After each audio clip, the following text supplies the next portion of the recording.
चलो देखो, इस वीडियो के अंदर हम एमसीक्यू पढ़ेंगे चैप्टर नंबर 11 विद्युत। तो विद्युत चैप्टर में से कुछ एमसीक्यू मैंने निकाले हैं, वो एमसीक्यू आपको बोर्ड की परीक्षा के लिए तैयार करने हैं। जैसे पहला प्रश्न है, विद्युत धारा का मात्रक लिखो। अब विद्युत धारा का मात्रक तो हमको मालूम है कि विद्युत धारा का सूत्र I बराबर Q/T होता है, इसलिए इसका मात्रक एक होता है कूलोम प्रति सेकेंड और दूसरा उसका मात्रक होता है एम्पियर होता है। तो यहाँ पर देखो हमको ऑप्शन में एम्पियर दिया गया है, तो डी आएगा एम्पियर। तो विद्युत धारा का SI मात्रक कौन होता है, तो एम्पियर, तो बी आएगा एम्पियर। दूसरा प्रश्न है, एक घटक योग्य नहीं जुड़ा हुआ है, कौन सा? यानी इस विद्युत परिपथ में एक घटक सही नहीं जुड़ा हुआ है। तो यहाँ पर देखो हमने देखा है कि इस विद्युत परिपथ के अंदर ए मीटर पार्श्व क्रम संयोजन में यानी समांतर क्रम संयोजन में जोड़ा है, जबकि ए मीटर हमेशा श्रेणी में जोड़ते हैं। तो इसलिए यहाँ पर कौन सा घटक सही नहीं जुड़ा हुआ है, तो वो आएगा हमारा ए मीटर। तो यहाँ पर आएगा सी ए मीटर। याद रखने का कि वोल्ट मीटर को हम पार्श्व क्रम संयोजन में जोड़ते हैं यानी समांतर क्रम संयोजन में जोड़ते हैं, लेकिन ए मीटर को हम हमेशा बराबर श्रेणी क्रम संयोजन में जोड़ते हैं। तो यहाँ पर ए मीटर पार्श्व क्रम संयोजन में जुड़ा है, इसलिए कौन सा घटक योग्य नहीं जुड़ा है, तो आएगा सी ए मीटर। तीसरा प्रश्न है, बिंदु ए और बी के बीच कौन सा बिंदु ए और बी के बीच का समतुल्य प्रतिरोध खाली जगह है। तो देखो ये बिंदु ए और बी के बीच का हमको समतुल्य प्रतिरोध ज्ञात करना है। तो देखो ये दोनों प्रतिरोध इसके बाहर है, बिंदु ए और बी के, तो ये दोनों श्रेणी में होंगे और इसका जो कुल आएगा वो इसके साथ पार्श्व में होगा। तो पहले हम इन दोनों का निकालेंगे कुल, तो उसको हम बोलेंगे R'। तो यहाँ पर ये R1 प्लस R2, तो R1 हमारा है 4 ओम और R2 भी है 4 ओम, तो टोटल आएगा हमारा 8 ओम। अब इसका जो कुल आया वो इस तीसरे के साथ समांतर यानी पार्श्व क्रम में जुड़ा होता है, और पार्श्व क्रम में हमको समतुल्य प्रतिरोध निकालने का सूत्र 1/R बराबर 1/R' प्लस 1/R3। तो यहाँ पर हमारा क्या हो जाएगा कि 1/R बराबर 1/R' कितना 8 और 1/R3 भी कितना 8। अब देखो यहाँ पर 1/R, यहाँ पर देखो हर समान है, इसलिए लसा आएगा 8 और ऊपर वाला सीधा जुड़ेगा 1 प्लस 1 तो 2। अब यहाँ पे 2 1 2 2 4 8। यहाँ पर R बराबर आएगा 4 ओम, तो यहाँ पर हमारा R बराबर 4 ओम आएगा, तो ए आएगा 4 ओम। देखो इधर चौथा हमारा एमसीक्यू है, नीचे दिए गए विद्युत परिपथ का समतुल्य प्रतिरोध खाली जगह होगा। तो नीचे दिए गए विद्युत परिपथ का समतुल्य प्रतिरोध क्या होगा, खाली जगह। तो यहाँ पर हमको याद रखना है, यहाँ पर दो प्रतिरोध है R1 और R2। तो ये देखो यहाँ पर ये एक ही लाइन में जुड़े हैं, ये कौन से क्रम में है, तो ये हमारे जुड़े हुए हैं श्रेणी क्रम में, और श्रेणी क्रम में R निकालने का सूत्र है R1 प्लस R2। तो R बराबर R1 कितना 2 और R2 कितना 2, तो R बराबर कितना हो जाएगा 4 ओम। तो यहाँ पर हमारा आएगा R बराबर 4 ओम। तो ये हमारा उत्तर आएगा R बराबर 4 ओम। पांचवा सवाल है, विद्युत विभवांतर का SI मात्रक खाली जगह है। तो विद्युत विभवांतर का SI मात्रक है वोल्ट। तो विद्युत विभवांतर का SI मात्रक कौन होता है, तो होता है वोल्ट।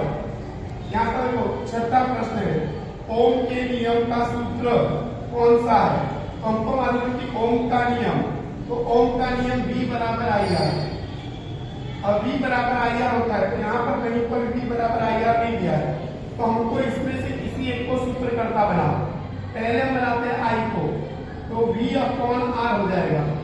तो V/R भी कहीं दिया नहीं है बराबर। अब हम R को सूत्रकर्ता बनाते हैं, तो V/R, तो V/R यहाँ पर दिया हुआ है, इसलिए V आएगा हमारा I बराबर V अपॉन R। तो यहाँ पर हमारा उत्तर आ जाएगा I बराबर V अपॉन R।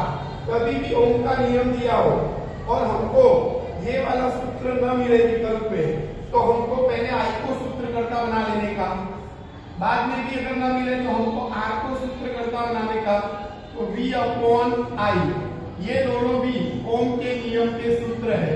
तो ये दोनों में से तीनों विकल्प में से, अगर तीनों में से कोई भी दिया हो तो वो हमारा सही उत्तर है।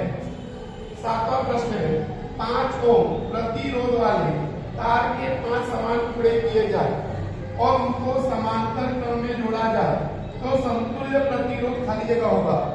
अब देखो इधर 5 यानी टोटल आर हमारा है 5 ओम और इसके 5 समान टुकड़े कर रहे हैं और पांचों को हम पार्श्व क्रम में जोड़ रहे हैं। कौन से क्रम में जोड़ रहे हैं? पार्श्व क्रम में। पार्श्व क्रम में जोड़ते हैं तो यहाँ पर हमारा 1 अपॉन आर, R1 हो जाएगा 1, 1 अपॉन R2 भी 1 हो जाएगा, R3 भी 1 और R4 भी 1 और R5 भी 1। तो यहाँ पर टोटल हमारा हो जाएगा 1 अपॉन R। एक बट्टे में 1 का मतलब होता है 1, 1 प्लस 1 2, 3 4 5, यहाँ पे हो जाएगा 5। अब यहाँ पर हमको तो R निकालना है तो R बराबर हो जाएगा 1 अपॉन 5। तो यहाँ पर हमारा आ जाएगा A, क्या हो जाएगा 1 अपॉन 5 ओम। तो ये हमारा उत्तर आएगा कि A 1 अपॉन 5 ओम। 8वां प्रश्न है, नीचे में से कौन सा विद्युत शक्ति का सूत्र नहीं है? ये नहीं था देखना है, इसमें हमको विद्युत शक्ति का सूत्र नहीं है ये बताना है। तो यहाँ पर तो विद्युत शक्ति का सूत्र है P बराबर IV। अब ऐसा हमको इसमें दिया है? नहीं दिया है। तो हम क्या करेंगे कि हमको मालूम है कि V बराबर होता है IR, V बराबर IR। तो देखो यहाँ पर कौन सा विद्युत शक्ति का सूत्र नहीं है? तो P बराबर IV, ये देखो विद्युत शक्ति का सूत्र है। अब दूसरा देखो यहाँ पर क्या होता है कि अगर मैं किसको सूत्र करता बनाऊं I को, तो V अपॉन R हो जाएगा और मैं यहाँ पर रखूंगा P बराबर, तो यहाँ पर हो जाएगा I की जगह पर V अपॉन R रखूंगा तो V स्क्वायर अपॉन R हो जाएगा। तो ये भी विद्युत शक्ति का सूत्र है। तो देखो ये भी विकल्प में है, तो ये भी विद्युत शक्ति का सूत्र है, ये भी विद्युत शक्ति का सूत्र है। अब इस बार मैं इस सूत्र से R को सूत्र करता बनाऊंगा तो हो जाएगा यहाँ पर V अपॉन I और ये कीमत इसमें रखूंगा। तो यहाँ पर हमारा देखो इस बार हमको यहाँ पर V की कीमत रखते हैं, तो V की कीमत रखेंगे तो V की कीमत क्या होगी? तो यहाँ पर P बराबर I और यहाँ पर IR, तो P बराबर I स्क्वायर R। तो ये भी देखो विद्युत शक्ति का सूत्र है, यानी ये तीनों विद्युत शक्ति के सूत्र है बराबर। तो इसमें से कौन सा विद्युत शक्ति का सूत्र नहीं है? तो B आएगा IR स्क्वायर, ये विद्युत शक्ति का सूत्र नहीं है। तो ऐसे हमको करना रहता है ये विकल्प। 9वां है, विद्युत बल्ब का फिलामेंट बनाने के लिए एकमात्र खाली जगह का उपयोग होता है। तो विद्युत बल्ब का फिलामेंट बनाने के लिए टंगस्टन का उपयोग होता है, क्योंकि इसका गलनांक 3380 डिग्री सेल्सियस होता है और वो उच्च तापमान पर भी गलता नहीं है, इसलिए बल्ब का फिलामेंट हम टंगस्टन धातु में से बनाते हैं। 10वां प्रश्न है, चालक पदार्थ की प्रतिरोधकता P का मात्रक। तो चालक तार की प्रतिरोधकता P का मात्रक होता है ओम मीटर। ओम मीटर होता है चालक तार की प्रतिरोधकता P का मात्रक, तो ओम मीटर। 11वां प्रश्न है, परिपथ में विद्युत धारा मापने का साधन को खाली जगह कहते हैं। तो विद्युत धारा मापने को बोले तो A मीटर से हम मापते हैं, तो विद्युत धारा मापने का साधन को कहते हैं A मीटर। अच्छा, विद्युत धारा की उपस्थिति जाननी होती तो गैल्वेनोमीटर आता और विद्युत विभवांतर मापना होता तो वोल्ट मीटर आता। तो यहाँ पर परिपथ में विद्युत धारा मापने का साधन को खाली जगह कहते हैं तो A मीटर कहते हैं। 12वां प्रश्न है, विद्युत शक्ति यानी पावर का SI मात्रक खाली जगह है। तो विद्युत शक्ति का SI मात्रक होता है वॉट। तो विद्युत शक्ति का SI मात्रक कौन है? वॉट। 13वां प्रश्न है, 1 म्यू एम्पियर बराबर खाली जगह मिली एम्पियर। तो यहाँ पर याद रखने का 1 म्यू एम्पियर बराबर तो एक म्यू एम्पियर बराबर होता है 10⁻⁻⁶ एम्पियर। अब इसके मैं दो भाग करूंगा, 10⁻³ 10⁻³ एम्पियर, एक म्यू एम्पियर।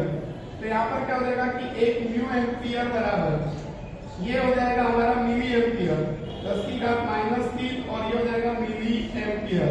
इसलिए आएगा यहाँ पर बी 10⁻³ एम्पियर। 14वां प्रश्न है, नीचे में से किस भौतिक राशि का मात्रक kWh होता है? तो नीचे में से किस भौतिक राशि का मात्रक किलोवाट आवर होता है? तो ये आएगा कार्य का SI मात्रक kWh किलोवाट आवर होता है।